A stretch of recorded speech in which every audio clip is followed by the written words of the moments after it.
tekad kuatkan hati.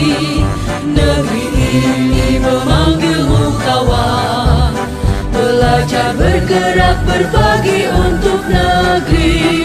Guru penggerak majukan pendidikan, guru penggerak menghamba pada murid.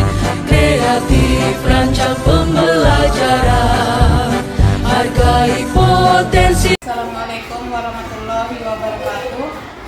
Perkenalkan, saya Nur Hayati, calon guru penggerak angkatan 10 Kabupaten Lombok Timur. Kali ini saya akan melakukan praktek rangkaian supervisi akademik dalam pembelajaran dengan menggunakan paradigma berpikir coaching dan melakukan refleksi terhadap praktik supervisi akademik tersebut. Kali ini saya tidak sendiri, saya akan ditemani dengan rekan saya yang bernama Ibu Rahmawati. Beliau ini adalah guru kelas 6 SDN 1 Aimal. Baik Bu Wati, bagaimana kabarnya hari ini? Alhamdulillah sehat, Bu Nurhayati. Dari mana kabar Ibu juga? Alhamdulillah sehat ya. Alhamdulillah.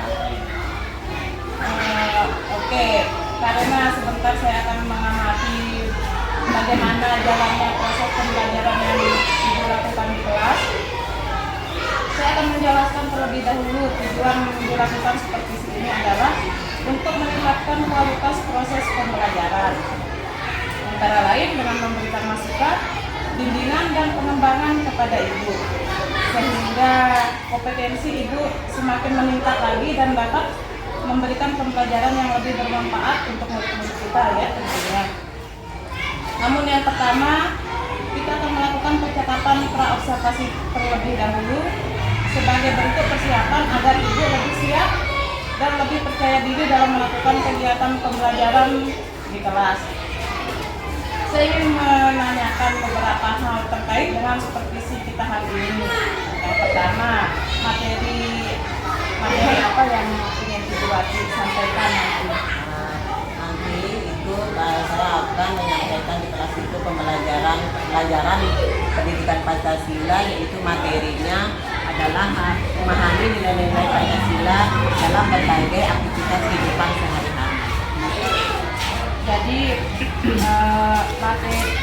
Jadi sebentar itu sudah masuk pada aktivitas ya. Satu, memahami nilai-nilai Pancasila dalam berbagai aktivitas kehidupan sehari-hari. Nah, terus bagaimana tujuan pembelajaran yang ingin Ibu lakukan? Tujuan pembelajaran yang ingin saya capai adalah saya fokus pada elemen Pancasila, yaitu melalui kegiatan menjelaskan keterkaitan sila-sila dalam Pancasila sebagai satu kesatuan yang utuh. Siswa mampu yang pertama menguraikan makna sila-sila dalam Pancasila. Yang kedua, menunjukkan sikap yang berhubungan dengan nilai-nilai. Jadi materinya sudah masuk pada aktivitas ya Bu ya? Iya. Satu, memahami nilai-nilai Pancasila dalam berbagai aktivitas kehidupan sehari-hari. Nah, terus bagaimana dengan tujuan pembelajaran yang ingin Ibu capai? Baik Bu, tujuan pembelajaran yang ingin saya capai adalah saya fokus pada elemen Pancasila, yaitu melalui kegiatan menjelaskan keterkaitan sila-sila dalam Pancasila sebagai satu kesatuan yang utuh. Saya mengharapkan siswa mampu yang pertama menguraikan makna sila-sila dalam Pancasila dengan benar. Yang kedua, menunjukkan sikap-sikap yang berhubungan dengan sila-sila dalam Pancasila dengan tepat.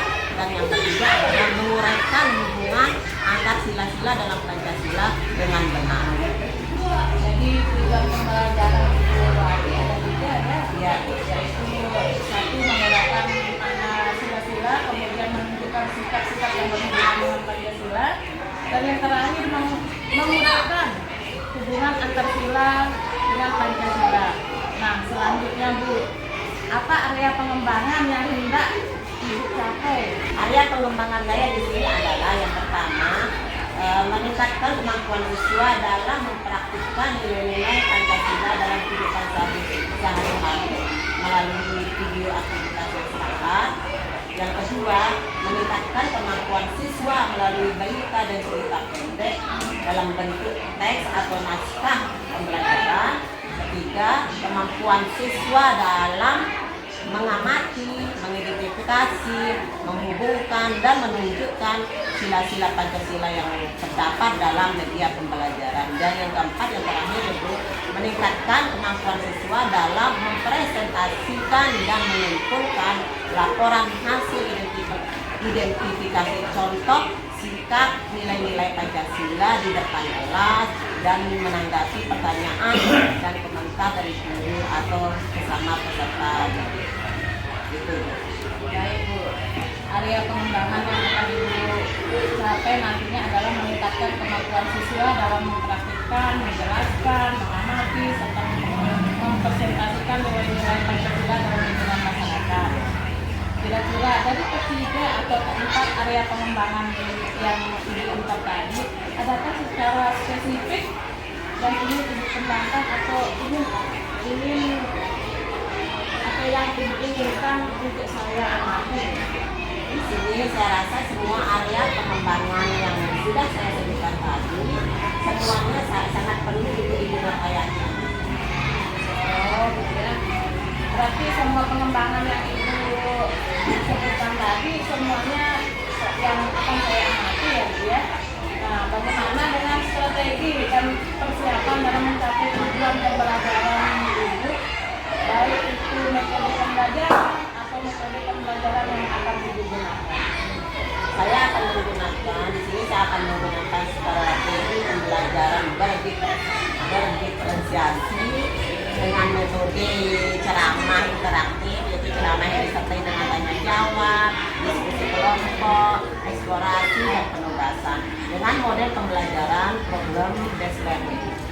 Oke Bu, jadi strategi pembelajaran yang akan digunakan adalah berdifferensiasi dengan metode ceramah, praktis, tanya jawab, diskusi kelompok, eksplorasi dan penugasan.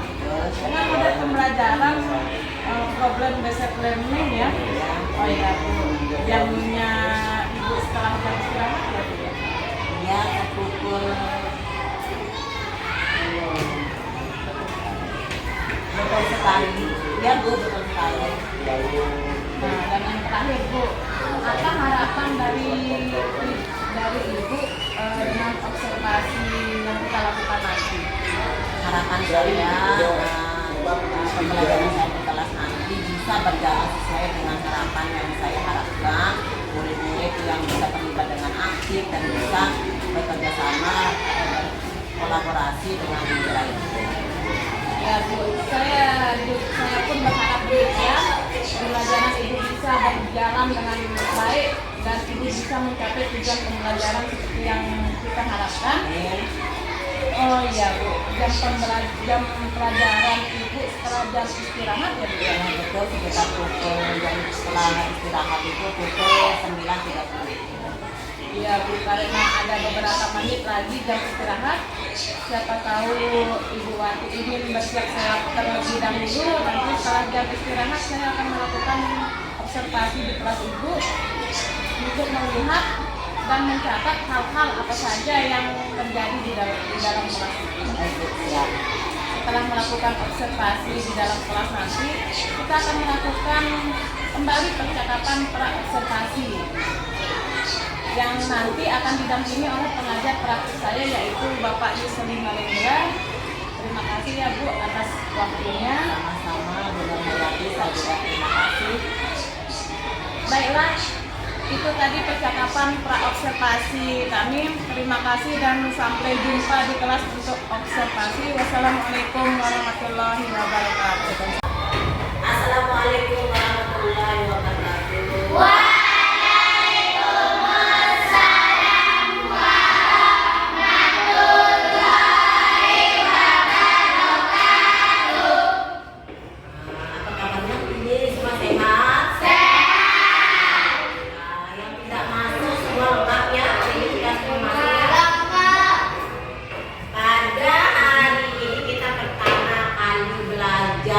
Pembelajaran dengan kurikulum merdeka. Pada hari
sudah Ibu Guru kita ketahui bahwa Indonesia ini kita adalah negara yang masyarakatnya majemuk.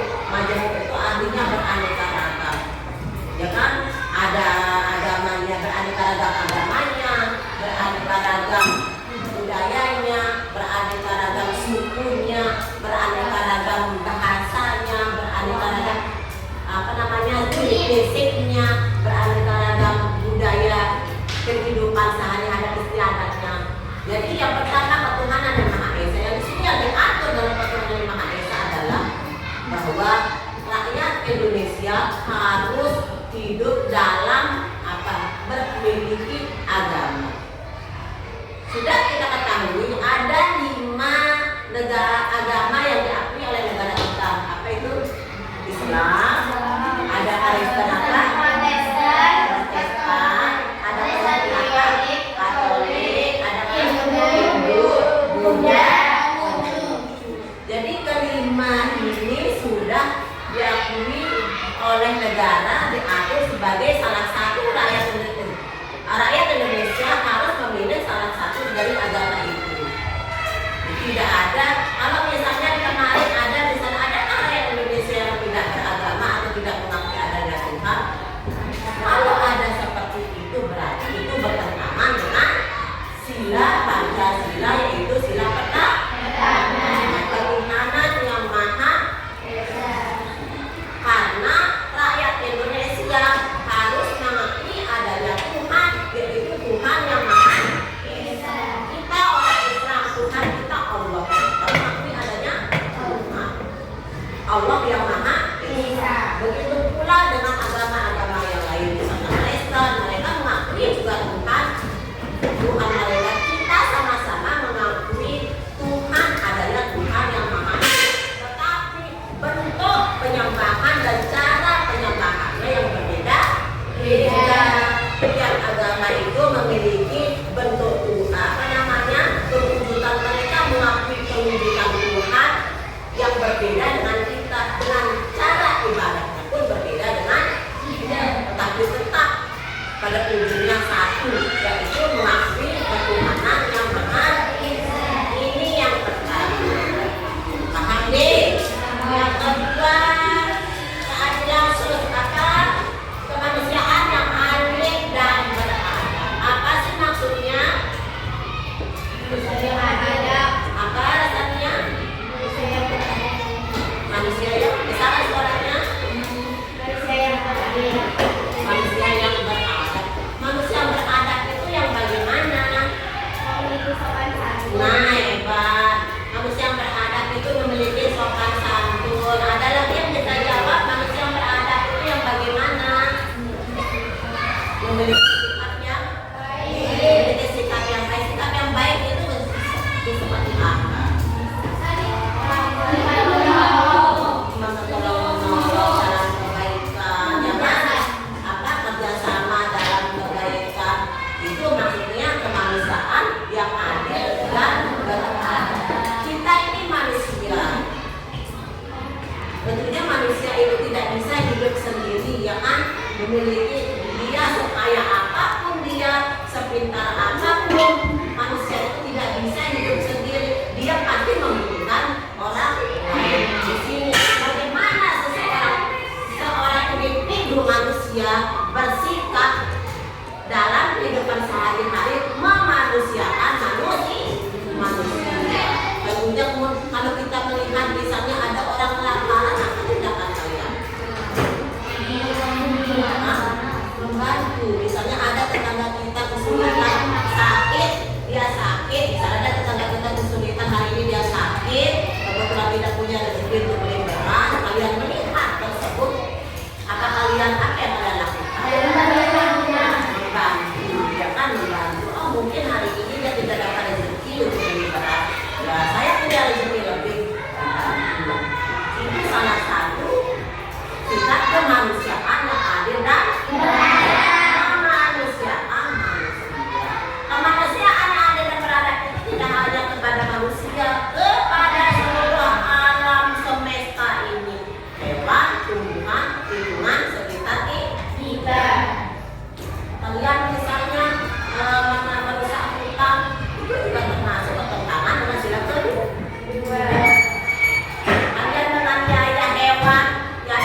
korban, apa yang kalian lakukan? Itu sedih atau bagaimana?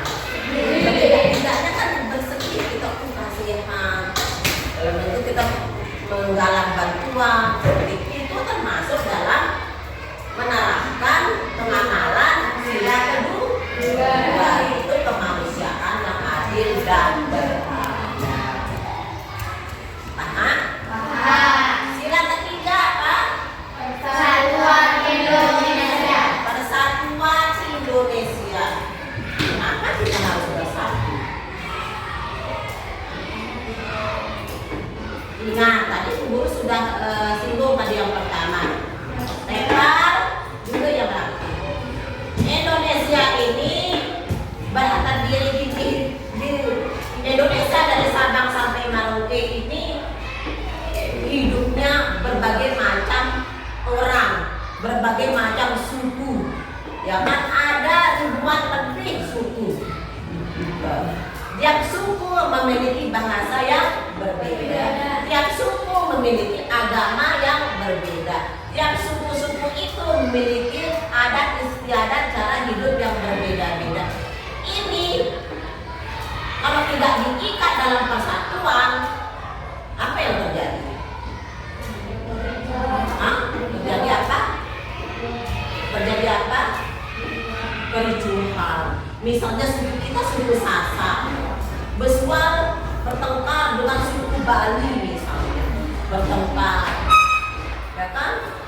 Otomatis sudah terjadi kericuhan sebagaimana bertengkar. Artinya kita tidak akan bisa hidup aman. Pembangunan tidak akan bisa jalan, pembangunan negara tidak akan bisa lancar tanpa adanya persatuan dan kesatuan. Bayangkan bagaimana kita bisa membangun ekonomi, membangun segala macam, negara kita bisa maju kalau rakyatnya di dalamnya yang dikerjakan hanya bertengkar dan bertengkar. Ini yang maju? Bisa maju? Tidak kan? Jadi itu pentingnya persatuan dan kesatuan. Kita ini sebenarnya Indonesia ini adalah negara yang sangat unik di dunia. Kita bukan mungkin, Ibu Guru bisa pastikan satu-satunya negara yang memiliki keunikan karena didiami oleh beribu suku. Ya, ribuan suku. Hanya kalian mungkin tahu suku Sasak aja, suku Jawa, suku Bali. Tapi kita sebenarnya ribuan suku yang hidup di Indonesia ini. Di negara lain tidak ada. Bagaimana suku seribuan ini harus diikat dalam hidup dalam kedamaian? Itu adanya yang ini. Apa namanya, penerapan sejak ini kita diperkenalkan sila-sila itu persatuan Indonesia, di mana di dalam di lambang Pancasila itu ada di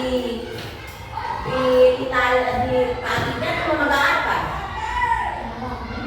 Pita itu tulisannya apa? Bhinneka Tunggal Ika. Pernah dengar dari kelas berapa kalian pernah dengar itu? Pernah. Yang dulu yang rapi, jangan tidur. Pernah mendengar Bhinneka Tunggal Ika di kelas berapa? Apa itu arti Bhinneka Tunggal Ika?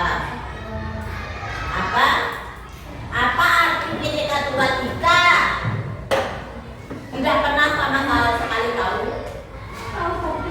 Astagfirullah.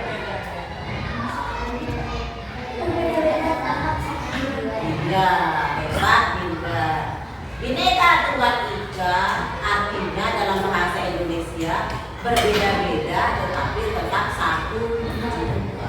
Bhinneka Tunggal Ika itu bahasa mana sih Bu Guru? Kok tumben saya mendengar? Saya ada banyak yang bingung. Bhinneka Tunggal Ika itu bahasa Sanskerta, bahasa yang biasa digunakan dalam menulis kitab-kitab zaman dulu, zaman kerajaan dulu sebelum adanya bahasa Indonesia. Zaman dulu sebelum adanya negara Indonesia itu ada kerajaan-kerajaan dengan dulu orang zaman dulu menulis dalam bahasa Sanskerta. Bhinneka Tunggal Ika diambil dari kitab Sota Soma namanya. Kitab Sota Soma ini kalau tidak salah disusun pada zaman kerajaan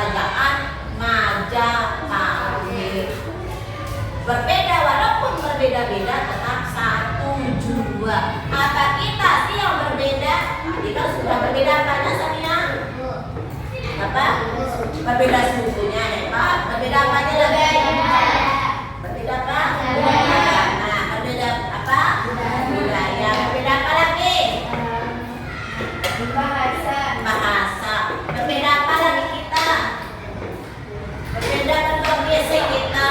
Ya kan? Ada yang putih warna kulitnya, ada yang hitam, ada yang keriting, ada yang lurus rambutnya. Ya kan? Kalian bisa lihat penampilan suku Asma di televisi. Suku yang ada di Papua, mereka kan punya ciri khas. Apa namanya? Kulitnya putih, badannya tegak, rambutnya keriting. Beda dengan kita. Kalau kita kan kulit kita coklat, relatif apa namanya pendek gitu ya. Nah, semua itu berbeda fisik, berbeda agama, dan semua itu diikat dalam semboyan itu. Walaupun berbeda-beda tetap satu, yaitu satu kita apa? Saudara, sebangsa, setanah air. Jadi kita ini dari Sabang sampai Merauke, walaupun berbeda tetap saudara. Tidak mau kita bermusuhan. Kita mau hidup aman, tetap bersaudara. Karena kalau kita bermusuhan, negara tidak akan aman. Kalau negara tidak aman, tentunya apa yang terjadi? Negara kita tidak akan bisa maju. Ya kan? Rakyatnya dihabiskan hari-harinya untuk bertengkar. Bagaimana bisa membangun kehidupan dalam kehidupan ekonominya? Bagaimana dia bisa maju membangun negaranya kalau sehari-harinya bertengkar? Itu sebabnya yang ketiga dalam Pancasila ini, persatuan Indonesia harus itu diamalkan. Ini panduan kita dalam hidup sehari-hari. Kita kan sebagai Islam, panduan kita hidup adalah sehari-hari itu Al-Quran. Tetapi di dalam berbangsa dan bernegara, panduan kita yaitu sila-sila Pancasila. Di mana sila-sila Pancasila ini tidak akan bertentangan dengan kitab suci negara agama apapun yang ada di Indonesia. Karena digalinya dari sana.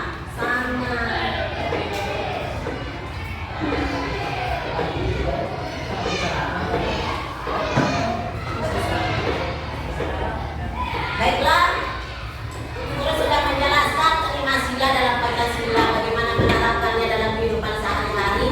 Ada pertanyaan? Tidak ada pertanyaan? Baik, kalau tidak ada pertanyaan, Ibu akan membagikan lembar kerja yang kalian kerjakan dibagikan secara baik. Kalau teman-teman bisa didiskusikan dengan teman sekali. Paham ya? Kalau ada pertanyaan bisa ditanyakan. Cerita.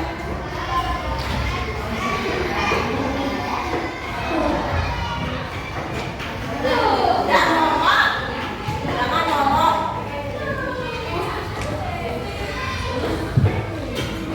Silakan dikerjakan lembar kerja itu, bisa didiskusikan dengan teman sebangkunya.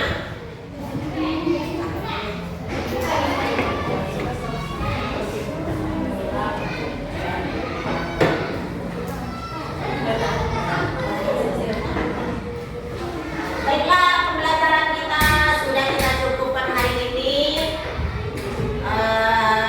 Bagaimana hari ini? Apa kalian sudah paham? Apakah pembelajaran hari ini kalian menyenangkan?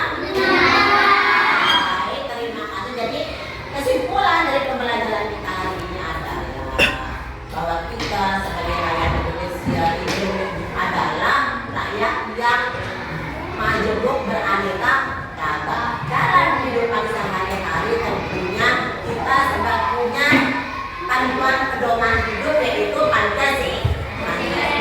Pancasila ini harus kita amalkan dalam kehidupan sehari-hari. Ya kan? Untuk demi bagaimana supaya apa? Supaya apa?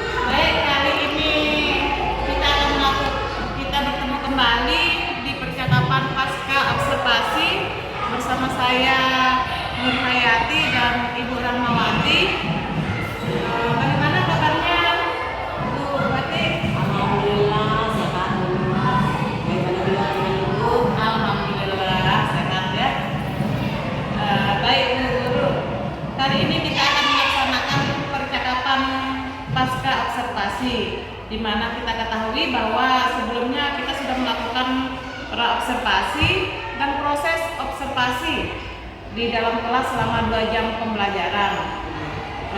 Bagaimana perasaan Ibu setelah melaksanakan kegiatan pembelajaran di kelas tadi? Ya, setelah melakukan pembelajaran diobservasi sama Ibu Nurhayati, terus terang saya sebenarnya sedikit grogi Bu Nur, karena saya tidak terbiasa kan di depan kamera, apalagi di diobservasi langsung sama Ibu.